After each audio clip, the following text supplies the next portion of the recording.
ওদের কলিজা শুকায় গেছে, কলিজা কণ্ঠনালীর কাছে এসে গেছে। এই দৃশ্য দেখার পরে নমরুদ যেই কাঁপুনি শুরু হয়েছে, রাত পার হয়ে গেল আর ঘুম আসে না।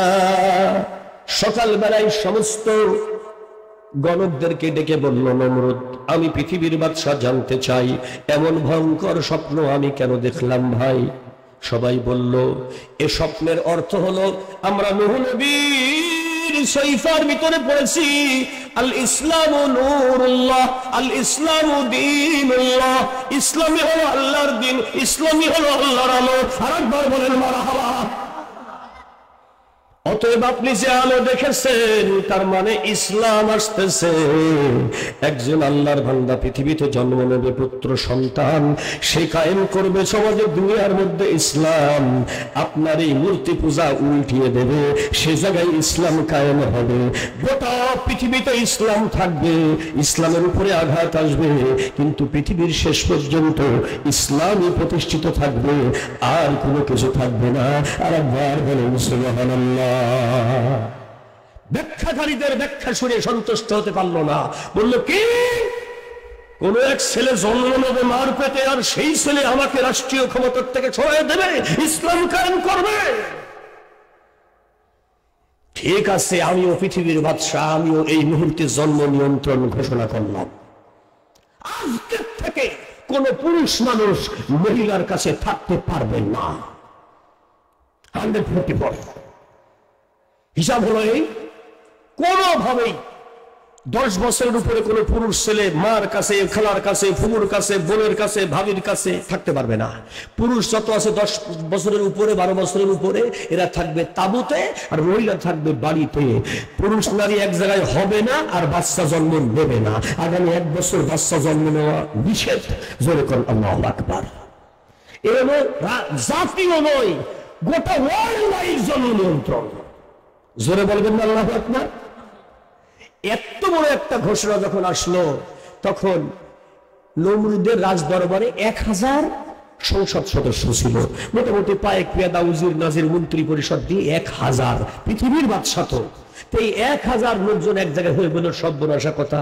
পুরুষ মানুষ বলে আর বাড়ি যায় বোর কাছে থাকতে পারবে না, মহিলার কাছে যাওয়া যাবে না, কি সর্বনাশ। ওরা একজোট হয়ে চিন্তা করলো, আমরা প্রশ্ন করব আমাদের ব্যাপারে সিদ্ধান্ত কি। জিজ্ঞেস করতেছে, আমরা তো আপনার মন্ত্রী, আমরা তো আপনার এমপি, আপনার পায়েক পেয়াদা, সব কাজ আমরা করি, আমরা কোথায় থাকবো? তোরাও নির্বাসনে থাকবি, তাবুর মধ্যে, খবরদার বোর কাছে যেতে পারবি না। কথাটা ক্লিয়ার? কারণ তোমরা সর্বনাশ কিছু করবা, তোমার বইয়ের পেটের বাচ্চা পরে আমাকে লাথি ক্ষমতার থেকে সরাই দেবো, ও এ সুযোগ দেব না। বলে, তাহলে আমরাও জানতে চাই, আপনি আমাদের বাদশা, আমাদের নিয়েই তো আপনি বাদশা, তাহলে আপনি তো পুরুষ মানুষ, আপনি থাকবেন কোথায়? কথা কন না কে? প্রশ্ন আছে না নাই? বলছে, মাননীয় পৃথিবীর বাদশা, আপনিও একজন জবরদস্ত পুরুষ মানুষ, আপনি থাকবেন কোথায়? কয়, তাই তো রে, সমস্যা হবে এই জায়গায়। আমার তো আমার বোর ঠিক নাই, দাসী বা দিক ঠিক নাই, কখন কার পেটে কোন দাসী পড়ে তার তো ঠিক নাই। তাই তো এই সমস্যার থেকে বাঁচতে হলে আমাকেও তোদের সাথে নির্বাসনেই দাবুতেই থাকা লাগবে অন্তত 1 বছর, তাহলে সমস্যাটার সমাধান হবে। বলা যায় না আমার কোনো বাদির পেটে যদি বাচ্চা একটা এসে যায়, সেটা যদি আমাকে লাত্তি দিয়ে ফেলাই দেয়, সর্বনাশ। অতএব আমিও অন্তত এই নিজের ঘোষণা অনুযায়ী আমিও পুরুষ মানুষ, তাই তোদের সাথেই থাকবো। আর একবার বলেন সুবহানাল্লাহ। দেখেন আল্লাহর কারিশমাটা, রহমতটা দেখেন। স্বপ্ন দেখাইয়া ওর মুখ দিয়ে একটা ঘোষণা আইন তৈরি করাইয়া ওকে সোনার খাতে শোয়া আর রাজ দরবারে বসা বন্ধ করে দিল। একবারে সেদিন থেকে আর নমরুদ রাজ দরবারে বসতে পারে নাই। আর একবার বলেন আল্লাহু আকবার। তার মানে ওর কথাই ও ধরা খেয়ে গেল। একদম আল্লাহর বান্দা সোজাসুজি পুরুষদের সাথে তাঁবুতে থাকতে বাধ্য হলো, সিংহাসন পড়েই রইল। আর একবার বলেন আল্লাহু আকবার। এ খেলা খেলে কি জোরসে বলে, আরো জোরে, জোরে হলো না। তাহলে মারটা দিছে কিভাবে দেখছেন? ওর আইনে ওকে মার দিয়ে দিছে। আর একবার বলেন সুবহানাল্লাহ। প্রিয় হাজিরিন, বাংলাদেশের মধ্যে আমাদের বিরাট বড় এক নেতা দেশের জনগণকে হুমকি দিয়ে বলে খেলা হবে, কিন্তু বেটা আগেই পালাইছে। কথা ঠিক না? এই হারামজাদা যদি ধরা পড়তো আর্মিদের হাতে, তাহলে পরে খেলাটা একটু ভালো জিনতো। ঠিক কিনা? হ্যাঁ, যে কয়জন ধরা পড়েছে মোটামুটি গরম গরম ডিম চালাচ্ছে নিয়মিত, এখানে ডিমের দামও বাংলাদেশে বেড়ে গেছে। খারাপ লাগতেছে না? খুব খেয়াল করেন আপনারা আমার কথাগুলো। আল্লাহ রাব্বুল আলামিনের বান্দা নমরুদ ধরা পড়ে গেছে। এখন 1 বছরের খাদ্য সামগ্রী নিয়ে নারীদেরকে বাড়ি থাকতে হবে, পুরুষদেরকে থাকতে হবে তাবুতে। এই আইনের মধ্য দিয়া দেশ চলতে লাগলো। 3 মাসের মধ্যে 1 বছরের খাবার খাই ফেলছে। কারণ পুরুষদের কোনো কাজ নাই, খালি খায় আর ঘুমায়, খায় আর ঘুমায়, ঘুমায় আর খায়। বাবুরসি, রাজকীয় বাবুরসি এসে বলল, তাফসীরে কানে আসছে, মাননীয় পৃথিবীর বাদশা নমরুদ, আমি আগামী 1 সপ্তাহ পরে আর কোনো খাবার দিতে পারবো না, কারণ অলরেডি খাবার শেষ। মাল নাই, খাবার নাই, মাল এনে দেন, খাওয়ারও দিয়ে দেবো। জোরে বলেন ঠিক কিনা? তখন বলল, সর্বনাশ, 1 বছরের খাবার 3 মাসে শেষ করে ফেলেছে, তাহলে কি করা যায়? পরামর্শ দাও। মন্ত্রীরা বসে গেল, বলল যে যুবক, শক্তিশালী, মেধা সম্পন্ন, যোগ্যতা সম্পন্ন অন্তত যুবকদেরকে এক গ্রুপকে পাঠায় দাও, যারা গোডাউন থেকে মালপত্র সব গাড়ি ভরে ভরে নিয়ে আসবে, তাহলে পরে সমস্যার সমাধান হয়ে যাবে।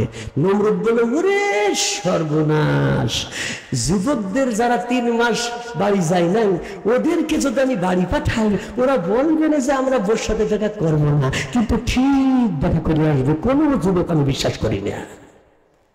বাড়ি যায় নাই কয় মাস? 3 মাস। এই বিপদ আবার বাড়ি পাঠানো যায়? কোনোভাবেই তোমাদের কথা মানা যাবে না। মন্ত্রীরা বলল, কথার প্রেসিডেন্ট, প্রধানমন্ত্রী, প্রেসিডেন্ট সাহেব, রাজা সাহেব মানলো না। নমরুদ বলল, তোদের কথা মানা যাবে না। বলে, তাহলে আপনি বলেন কাকে পাঠাবেন? বলে, আমি একজনকে বিশ্বাস করি, সে হলো আমাদের ধর্মগুরু, নাম হলো তার আজর, আমার রাজকীয় ধর্মগুরু, সে হলো ধর্মীয় নেতা, তাকে আমি বিশ্বাস করি। ঠাকুর বাড়ি গেলেও কিছু করবে না। জোরে কোন আল্লাহু আকবার। কামের মাথার মধ্যে ঢুকাইছে, ঠাকুরকে পাঠাও, কারণ ঠাকুরের বাপের ঠাকুরই হলো ইব্রাহিমের বাপ। আর একবার বলেন সুবহানাল্লাহ।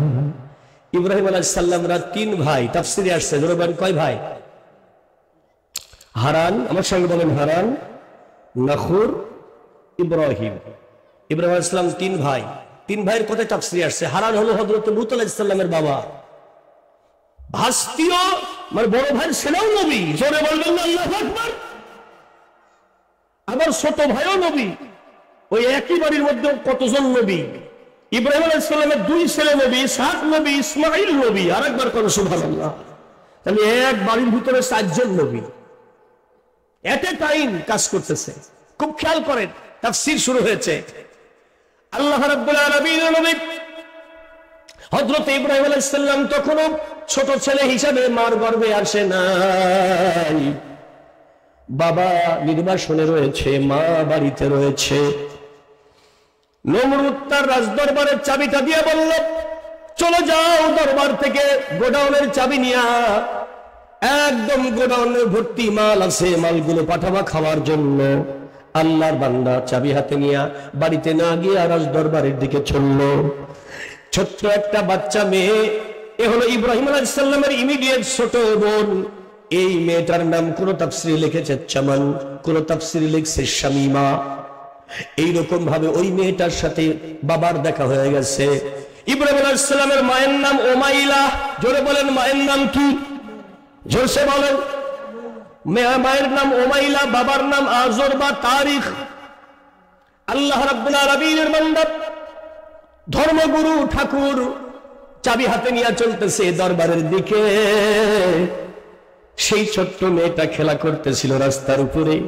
বাবাকে দেখে বলে, বাবা গো, তোমার 1 বছর পরে আসার কথা, মার কাছ তো তাই শুনলাম, কিন্তু তুমি 3 মাসেই এসে পড়েছো, ভালোই হয়েছে। বলে, বাবারে, আমি তো বাড়ি যেতে পারবো না, আমাকে রাজদরবারে যেতে হবে, বালসামানা পাঠাইতে হবে। বলল, তাহলে আপনি যদি বাড়িতে না যান গো আব্বা, মাকে কি রাজদরবারে পাঠায় দেবে? মার কথা শোনার সঙ্গে সঙ্গে ঠাকুর বলে নাই যে পাঠায় দাও, তবে মুখে একটা হাসি ফুটে উঠেছে। জোরে বলেন, স্বামী আর স্ত্রীর মহব্বত দিয়েছে কে? বাবার মুখের মুস্কি হাসি তাফসিরে আসছে তাবাসসুম, তাবাসসুম মানে মুস্কি হাসি। এই তাবাসসুম দেখে, মুস্কি হাসিটুকু দেখে মেয়ে বুঝতে পেরেছে মাকে দরবারে পাঠানো লাগবে। সুবহানাল্লাহ বলেন। দেখো ইনি কয় মাস, ওই ছোট্ট মেয়েটা হাত পান করে দৌড় দিয়ে মাকে যে বলছে, মা গো আব্বা আইছে। কিসের আব্বা আসছে? আব্বার আসার কথা 1 বছর পরে। না, রাজ দরবারে দেখলাম ঢুকছে চাবি নিয়ে, আমার সাথে দেখা হয়েছে, তুমি যা। সুবহানাল্লাহ বলবেন না। আরে স্বামী 3 মাস দেখা নাই, স্বামীর কথা মনে হতে ওই মহিলা উমাইয়া চোখ দিয়ে ঝরঝর করে পানি পড়ে গেছে। আহারে মোহাব্বতের স্বামী, কতদিন দেখা হয় না, তুমি কেমন আছো? তুমি অন্তরের মধ্যে একটু চাড়া দিয়েছে স্বামী আর স্ত্রী, এই ভালোবাসা দিয়েছে কে? জোরসে বলেন, আরো জোরে আরেকবার। যারা স্লোগানে উত্তর দেবে না, বোঝা যাবে যে স্বামী স্ত্রীর মধ্যে ওদের কোনো ভালোবাসা নাই। আর যারা বিয়ে করেন ওরা তো বোঝেই না। এজন্য যারা বিয়ে করিস না তারা চুপে থাক, আর যারা বিয়ে করেছেন তারা উত্তর দেন, এই ভালোবাসা দিয়েছে কে? জোরসে বলেন, আওয়াজ জোরে। জোরে হলো না, সবাই বলেন জোরে কোন সুবহানাল্লাহ। হ্যাঁ, চোখের পানি মুছে শুকনো খাবার যা ছিল তা একটা মাটির পাত্রের মধ্যে নিয়ে, তাফসীরে আসছে আঁচলে একটু ঢেকে নিয়ে মা উমাইলা দ্রুত কদমে রাস্তা পার হয়ে রাজদরবারে ঢুকে গেছে। আস্তে করে দরজাটা ভিড়িয়ে দিয়েছে, পৃথিবীর কেউ যেন টের না পায়। জোরে কোন সুবহানাল্লাহ। কিন্তু সবার নজর ফাঁকি দেওয়া যায় না, একজনের নজর, তার নাম কি?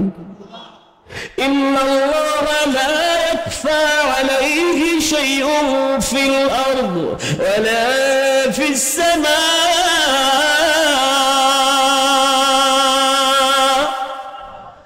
আসমান এবং জমিনে কোথাও এমন জায়গা নাই যে জায়গাটায় আল্লাহরে ফাঁকি দেওয়া যায়। কার কথা এটা? আল্লাহর কথা। হযরতে মা উমাইলা, ইব্রাহিম আলাইহিস সালামের মা আর বাবা এক জায়গায় হইছে। জোরে বলেন সুবহানাল্লাহ। যেই সিংহাসনের উপরে বৈশা নমরুদ বেটা আইন জারি করছে, সেই সিংহাসনের উপরেই বসছে 2 জন। খাওয়ার জানছে মা এবার স্বামীর মুখে তুলে তুলে দিচ্ছে, ইব্রাহিম আলাইহিস সালামের বাবার মুখে তুলে দিচ্ছে, একটু খাও, তোমার শরীরটা অসুস্থ, দেখেই তো মনে হয় কতদিন গোসল করো না ঠিক মতো, কোনো যত্ন নাই, চোখের নিচে কালি পড়ে গেছে। আহারে স্বামী, তোমার এই অবস্থা হয়ে গেছে 3 মাসের মধ্যে। স্বামী আর স্ত্রী একে অপরের সঙ্গে কত না মনের বেদনা, কত না কথা বলতে বলতে বলতে বলতে কখন নিজেরা বছর সজ্জায় চলে গেছে নিজেই জানে না। বলেন মারহাবা। ওদের মনেই নাই, ঠাকুরের মনে নাই যে ও ঠাকুর। এই মুহূর্তে তো ঠাকুর না, এই মুহূর্তে হলো স্বামী আর স্ত্রী। এক জায়গায় যখনই হয়েছে কথা বলতে বলতে ওরা বাসর সজ্জায় চলে গেছে। বাসর সজ্জায় চলে যখন গেছে, বাসর যখন শেষ হলো, ইব্রাহিম খলিল বাবার পেছনে থেকে মা উমাইলার গর্ভে ট্রান্সফার হয়ে গেছে। জোরে জোরে বলেন, এই খেলা খেলে কে? তখন ঠাকুর বলতেছে, কি হলো? মা উমাইলা বলছে, যা হয়েছে ভালো হয়েছে, তুমি যাও তাঁবুতে, আমি যাই বাড়িতে। সুবহানাল্লাহ বলেন। কাম ছাড়া যে ছেলেকে আশা বন্ধ করবে, আল্লাহ পাক ইব্রাহিমকে পাঠাবে, নমরুদ ঠেকাবে, কিন্তু জিদবে কিনা? জোরসে বলে, পৃথিবীর বাদশা ঠেকাবে, কিন্তু পৃথিবীর স্রষ্টা পাঠাবে। ওই আল্লাহর মায়ের দুনিয়ার ভাই। আরেকবার বলেন ঠিক কিনা ভাই? আল্লাহর মায় দুনিয়ার বার। দুনিয়ার কোন শক্তি আল্লাহর মায়ের ঠেকাতে পারে না। ইব্রাহিম আলাইহিস সালামের মা পেটে বাচ্চা নিয়ে চলে গেল ঘর থেকে। 9 মাসের গর্ভবতী, পূর্ণ মা, পেটে বাচ্চা বড় হয়ে গেছে। এখন ওই স্বামী আজরের আসারও টাইম হয়ে গেছে। 1 বছর পার হয়ে গেছে, প্রায় 1 বছর বুঝে গেছে। 9 মাসের বাচ্চা পেটে, কিন্তু ননদী, শাশুড়ি, আত্মীয় স্বজন কেউ বুঝতে পারে না। রহমতের একটা চাদর মা উমাইলার দেহের উপরে আল্লাহ পাক দান করেছে। এইটার কারণে কোনো নজরে ধরা পড়ে না। সুবহানাল্লাহ বলবেন না? সুবহানাল্লাহ বলবেন না? জোরে বলেন, সুবহানাল্লাহ বলবেন না? হ্যাঁ ঠিক আছে। হবে, কাজ হবে ইনশাআল্লাহ, একটু ধৈর্য ধরতে হবে। প্রিয় হাজিরিন, হযরত ইব্রাহিম আলাইহিস সালামের মা কিছুক্ষণ পরে টের পেতে লাগলেন যে পেটের মধ্যে বাচ্চা দুনিয়া আসতে চায়, ব্যথা শুরু হয়ে গেছে। জোরে করে আল্লাহু আকবার। উনি অ্যারারুট পর্বতমালা, আজকের যে ইরাক থেকে টোটাল আফগানিস্তান পর্যন্ত যে বিশাল পর্বতমালা আছে অ্যারারুট পর্বতমালা, এই অ্যারারুট পর্বতমালার জুদি পর্বতের দিকে দৌড়াইতে লাগলেন। জোরে কোন সুবহানাল্লাহ। তাফসীর তাই ইতকান থেকে বলতেছি, খুব খেয়াল করেন। একটা ওই পর্বতের গুহার মধ্যে একটা জায়গা পরিষ্কার করে নিয়ে নিজের বাচ্চা প্রসবের জন্য প্রস্তুত গ্রহণ করলেন। স্বয়ং সৃষ্টিকর্তা ছাড়া আর কেউ তার সাথে নাই। কেউ জানলে পারলেও বিপদ হবে, কোথাও যে বাচ্চা প্রসব করা সম্ভব না। আরেকবার বলেন ঠিক কিনা? আল্লাহ রাব্বুল আলামিনের বান্দী মা উমাইলা ওই গুহার মধ্যে বাচ্চা প্রসব করলেন। এমন সুন্দর একটা পুত্র সন্তান হয়েছে। এই পুত্র সন্তান তার চেহারা দিয়া এমন নূর চমকাইতেছে, তার কপাল থেকে এমন একটা আলো বিচ্ছুরিত হয়, ওই আলোতে পুরা গুহাটা আলোকিত হয়ে যায়। জোরে বলেন মারহাবা। মা উমাইলা এই দৃশ্য দেখে আরো ভয় পাইলেন। এ তো কোনো সাধারণ ব্যক্তি নয়, এ সন্তান কোনো সাধারণ সন্তান হবে না। আল্লাহর বান্দী তাড়াতাড়ি করে বাচ্চাটাকে রেখে দুইটা পাথর দিয়ে গুহার মুখটা বন্ধ করে দিয়া আল্লাহর বান্দী নদী থেকে গোসল করে তাড়াতাড়ি করে চলে গেলেন তিনি তার ঘরে। আঁচল পেতে মা দোয়া করতে লাগলো, মালিক, ভালোবাসার ফসল হিসাবে একটি সন্তান উপহার দিয়েছে, পুত্র সন্তান। এটি সুন্দর, কিন্তু তাকে আমি হেফাজত করার ক্ষমতা রাখি না। আমি একজন নারী, সাধারণ নারী, আমি পারি না। এ সন্তান যদি কারোর চোখে পড়ে ধরা পড়ে যাবে, হত্যা হয়ে যাবে। তোমার দরবারে ফরিয়াদ, ওগো মালিক, দিয়েছে তুমি, তুমি আমার সন্তান হেফাজত কইরো। আর একটু আসতে পারো, তুমি আমার সন্তান হেফাজত কইরো। এই দোয়া যখন করছে, আল্লাহ বলতেছেন জিবরাইল, জিবরিল বলছে লাব্বাইক ইয়া রাব্বানা, এই মুহূর্তে তাড়াতাড়ি ইব্রাহিমের গুহার মধ্যে যাও। জোরে বলেন সুবহানাল্লাহ। পুরো গুহাটা ফেরেশতা দিয়া জান্নাতি পরিবেশ তৈরি করো, জান্নাতের বিছানা বিছাও, জান্নাতি পানিতে ওকে গোসল করাও, জান্নাতের পোশাক পরাও। আরেকবার বলেন সুবহানাল্লাহ। আল্লাহর আপাতত প্রাথমিক হুকুমটা কমপ্লিট হয়ে গেছে। এইবার আল্লাহ পাক বললেন, ইব্রাহিম খলিলুল্লাহর ডান হাতের দুইটা আঙ্গুল পরিষ্কার করো। তাফসীরে আঙ্গুলগুলোর নাম লেখা আছে, আমার সঙ্গে বলেন। খিনশির, বলেন বিনশির, ওয়াস্তা, শাব্বাবা, ইবহাম। এর মধ্যে ওয়াস্তা এবং শাব্বাবা এই দুইটা আঙ্গুল পরিষ্কার করো। ইয়া রাব্বানা, কারণটা কি? সবই তো পরিষ্কার করেছে, বলে আবার 7 বার পরিষ্কার করো দুইটা আঙ্গুল। আবার পরিষ্কার করলেন। বলে জিবরিল, তুমি জানো না আমার দুধের নহর জান্নাতে যেটা বইতেছে, মধুর নহর জান্নাতে যেটা বইতেছে, ওখান থেকে একটা অদৃশ্য পাইপ টেনে আমি ইব্রাহিমের 2 আঙ্গুলের সঙ্গে সেটিং করে দেব। অদৃশ্য থাকবে এটা, এখান দিয়া দুধ আর মধু প্রবাহিত হবে। তুমি তাড়াতাড়ি কাজটা শেষ করো। ইব্রাহিম আলাইহিস সালামের আঙ্গুলের ফাঁক দিয়া দুইটা মাথা দিয়া দুধ আর মধু পড়া শুরু হয়ে গেছে। জোরে বলেন মারহাবা। এই খেলা খেলতেছে কেনা? জিবরিল, তাড়াতাড়ি করে দুইটা আঙ্গুল গালের মধ্যে দিয়া দাও। ইব্রাহিম একটা শোষণ দিলে দুধ পাবে, আর একটা শোষণ দিলে মধু পাবে। দুধ আর মধু খাইয়া 6 মাস এই জায়গায় বড় হবে। আর একবার বলেন মারহাবা। লা ইলাহা, জোরে লা ইলাহা। যার মনে আছে রে আল্লাহর ভাই, যার মনে আল্লাহ আল্লাহ সব সময়, যার মনে আছে আল্লাহর ভয়। আহার নিদ্রা ভালো লাগে না, আহার নিদ্রা ভালো লাগে না, ভালো লাগে এক আল্লাহ। লা ইলাহা, জোরে লা ইলাহা, লা ইলাহা ইল্লাল্লাহু, লা ইলাহা মুহাম্মাদুর রাসূলুল্লাহ আল্লাহুম্মা সাল্লি আলা মাওলানা মুহাম্মাদ ওয়া আলা আলি মাওলানা সাল্লাল্লাহু। এদিকে নমরুদ বলতেছে 1 বছর হয়ে গেছে, খুঁটি খাম্বা তুলে ফেল, আমার বিপদ কেটে গেছে। আপনি বলেন বিপদ কেটে গেছে না আইসে গেছে? বিপদ কি কেটে গেল না এসে গেল? কিন্তু ওর তো কোনো খবর নাই। জোরে বলেন সুবহানাল্লাহ। কারণ ইব্রাহিম আইলো তাড়াতাড়ি, নমরুদ খাইব জুতার বাড়ি। এ মাল এসে হাজির হয়ে গেছে, জান্নাতি খানা খাচ্ছে আর গুহার মধ্যে থাকছে। এই আয়োজন করলো কে?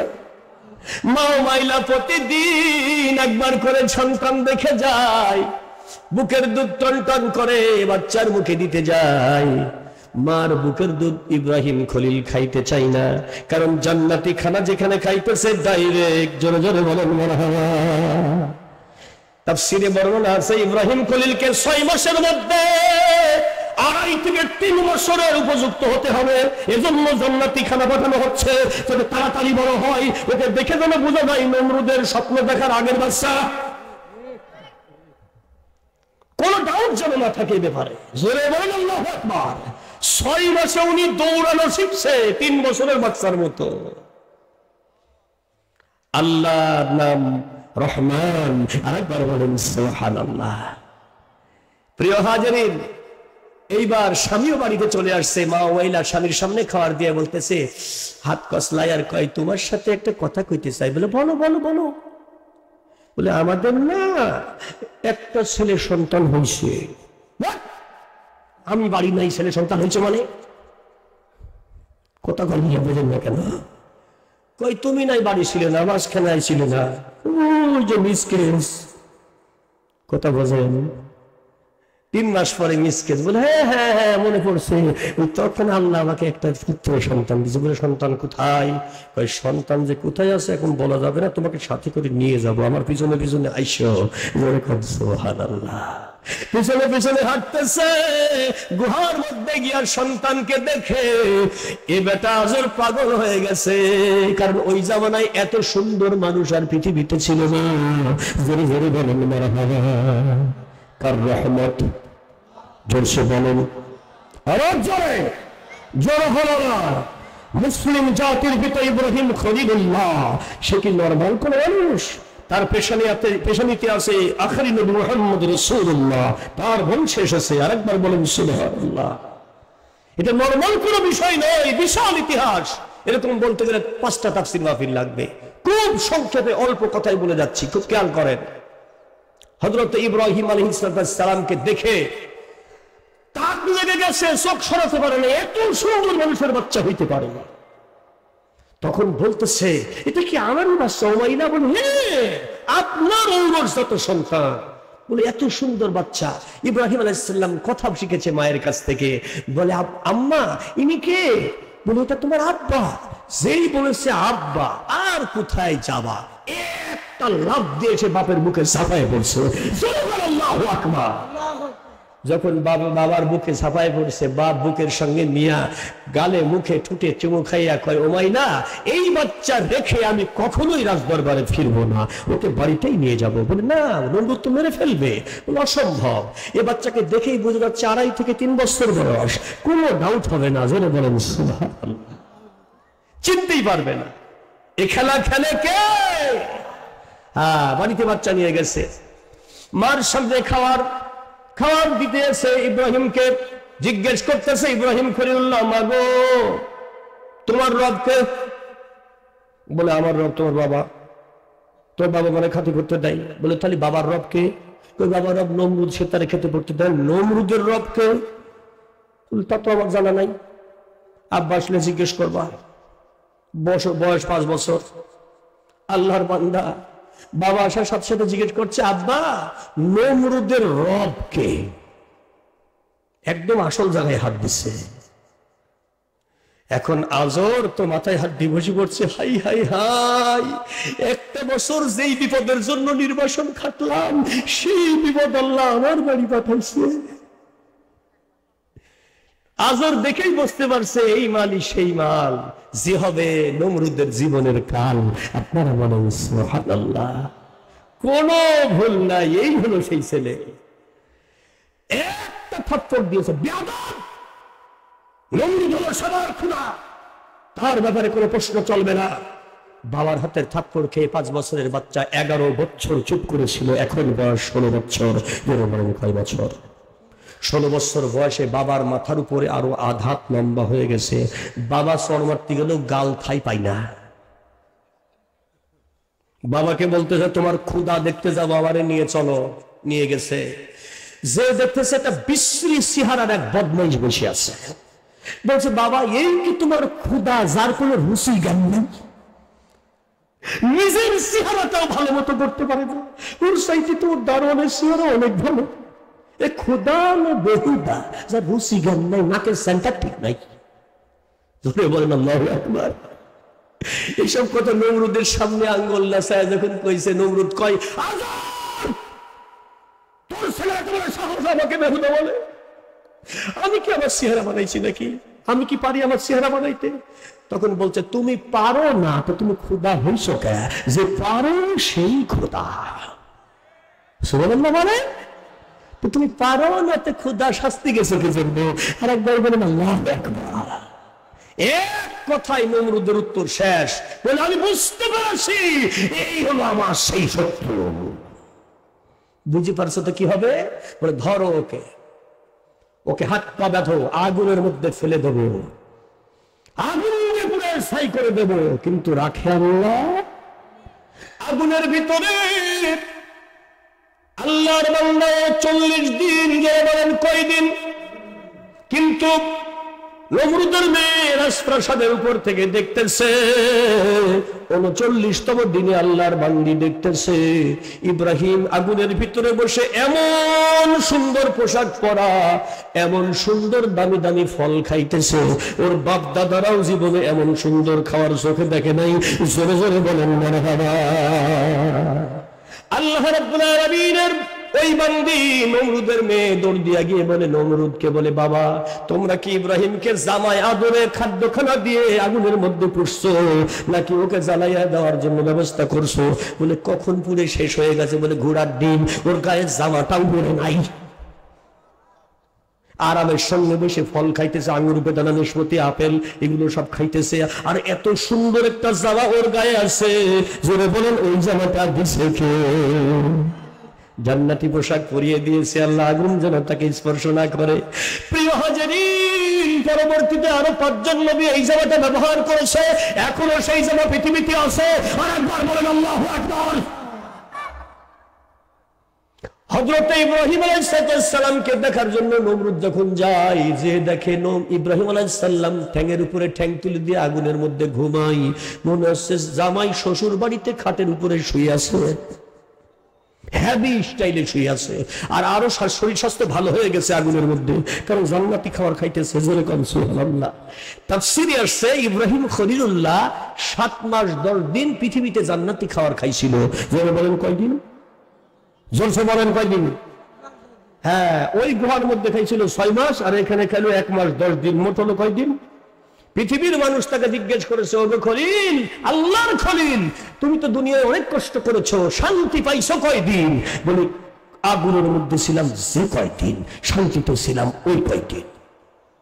জোরে কোন সুবহানাল্লাহ। খারাপ লাগতেছে? এবার ইব্রাহিম খলিলুল্লাহ আগুন নিভিয়ে দিয়েছে। ইব্রাহিম আলাইহিস সালাম জান্নাতি পোশাক পরে ঝাড়াঝুড়ি দিয়ে নমরুদের সামনে দিয়ে বডি দুলাইয়া বেরিয়ে চলে গেল। নমরুদ বলতেছে, তোরা দেখেছিস দেশের মানুষ ইব্রাহিম কত বড় সন্ত্রাসী, এই ইব্রাহিম কত বড় সন্ত্রাসী, আগুন দেবতা ওর সাথে পারে না। জোরে বলেন আল্লাহু আকবার। ইব্রাহিম আলাইহিস সালাম যখন বাইরে বেরিয়েছে, সঙ্গে সঙ্গে আল্লাহর ফেরেশতা জিবরিল আমিন এসে বলতেছে, আপনার জন্য সুসংবাদ আছে 3টা। জোরে বলেন কয়টা? আরো জোরে। 1 নম্বর সুসংবাদ, আপনি যে 40 দিন ছিলেন আগুনের মধ্যে, জান্নাতি খানা আপনার জন্য বরাদ্দ হয়েছে, সেটা পেয়ে গেছেন। 2 নম্বর সুসংবাদ, যে 40 দিন আগুনে ছিলেন, ওই 40 দিন ব্যাবিলন রাজ্যের রাজকন্যাকে 40 রাত্রিতে মহান আল্লাহ নিজে স্বপ্ন দেখিয়ে আপনার বিবাহের ঘটকালি করেছে আমার আল্লাহ। এখন আপনি ব্যাবিলন রাজ দরবারে যাইতে দেরি, রাজকন্যা ছাড়া আপনাকে বিবাহ করতে দেরি করবে না। ওই রাজ্যের বাদশা হবেন আপনি, রাজকন্যাও পাবেন, রাজত্বও পাবেন। আর একবার বলেন মারহাবা। 3 নাম্বার, আপনার জন্য আল্লাহর রহমত তৈরি করেছে। বর্তমান হেবরন শহর, যেটা এই হেবরনের ভিতরে একটা শহর আছে, তার নাম জাবরন। ওই জাবরনের ভিতরে আল্লাহ রাব্বুল আলামিন জান্নাত থেকে রেডিয়াম পাথর এনেছে। 40 দিন ফেরেশতারা পরিশ্রম করেছে। 40 দিনে আপনার নামে বাইতুল খলিল নামে একটা প্রাসাদ তৈরি করেছে। জোরে জোরে বলেন সুবহানাল্লাহ। যেই প্রাসাদের বৈশিষ্ট্য হলো রাত্রে অন্ধকার হলে ভেতরে আলোকিত হয়, আর যত গরম পড়বে ভেতরে তত ঠান্ডা হয়। আর একবার বলবেন না সুবহানাল্লাহ। কত বড় কথা! এখন এই 2টা কথা, আপনারা 2টা নিয়ামতের কথা আপনারা কি শুনবেন না বাড়ি চলে যাবেন? শুনবেন না বাড়ি চলে যাবেন? কারা কারা শুনবেন একটু হাত তুলে দেখান।